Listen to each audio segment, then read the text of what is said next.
Sa PBA, may 3 franchises hindi pa kasamang Terra Firma na sigurado daw na mawawala sa PBA, yung isa Northport tapos Blackwater. Pero itong pangatlo, magugulat kayo kasi sa sobrang ikli na exposure nila pero up for sale na pala.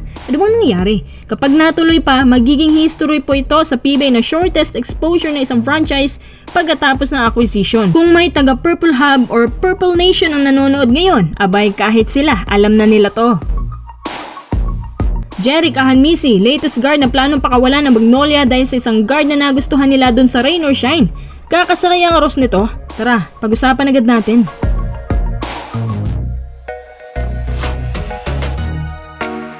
Wag na tayo magpaligoy-ligoy pa, halatado na, pero hindi lang nila matanggap. Ayon kay Snowbadwa, nakakagulat man pero ito talagang totoo. Converge Fiberxers, up for sale na. Parang wala pang 5 taon ang prangkisang to.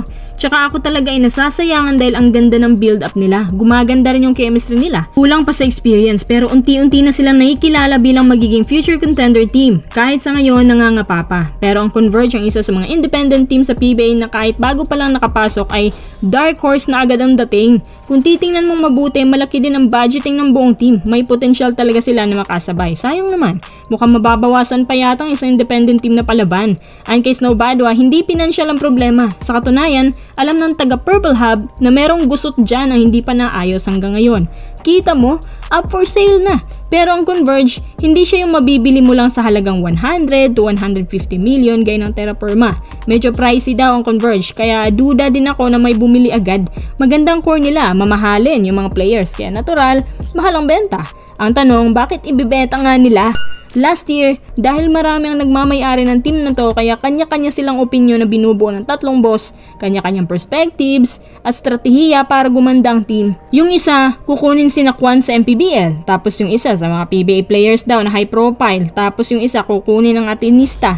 Iba-iba yung pananaw nila. Kumbaga, syempre mga boss yan kaya gusto nila sundin kung ano yung gusto nila. Di kung isalpak na lang yan lahat para wala nang pagtatalo. Isama yan si Jerwin Gaco at Mark Pingris. Yan ang problema sa kanila. Kasi kung iisa lang ang boss, hindi magiging ganito ang team. Kung iisa lang din ang boss, hindi magiging ganito kayaman ng team. Tulong-tulong yan sila. Buong businesses involved sa basketball. Kahit isama na nila yung kanilang mga kidney para lang makagawa ng best lineup sa lahat. Kesyo dahil nga mayayaman, may pride at ego talaga. Sana naman wag munang ituloy ang bentahan, nakakagulat naman yan. Marami ang umaasa na may pagpapatuloy ng Converge ang kanilang magandang layunin na maging contender independent team, tsaka hindi sila yung makikita na weak team at walang potensyal. Sila iba, kahit bago pa lang nakukuha na nilang respeto mula sa ibang kumpanya. Kumbaga maaga silang nare-recognize maliban nung nandyan pa si Alden Ayo. Tapos may plano pa naman sila na magkaroon ng sister teams para may sariling paihinugan. Yung SGA tsaka Delta Airlines. Kahit yung SGA lang makapasok, ayos na.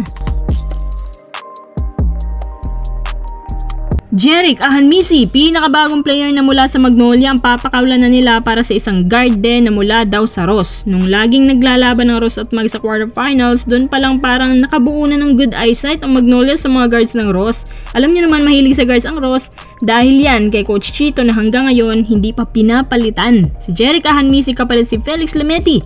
Si Jerick, iba yung style niya. Ang nakikita ko sa kanya, para siyang lower version ni Paul Lee nung nasa Ross pa. Yung shooting niya talagang pang long range. Hindi siya yung prime Paul Lee, pero ito yung expertise niya, ang long bomb. Maayos din gumawa ng plays, medyo nag-iba lang yung galawan niya nung dumating na si Jerome. Kasi parang pinagtutuunan ng pansin ng si Jerome. Si Felix Lemeti naman siya yung guard na role player. Dito mo lang makikita ang totoong abilities niya sa team na kaya siyang i-utilize for role playing. Kapag ang coach niya walang kaalam-alam sa chemistry, walang Lemeti ang magpapakita sa court ng true abilities. Para din tong si Adrian Nocom Masipag, mabilis, versatile, medyo inconsistent nga lang minsan kasi nga bata pa.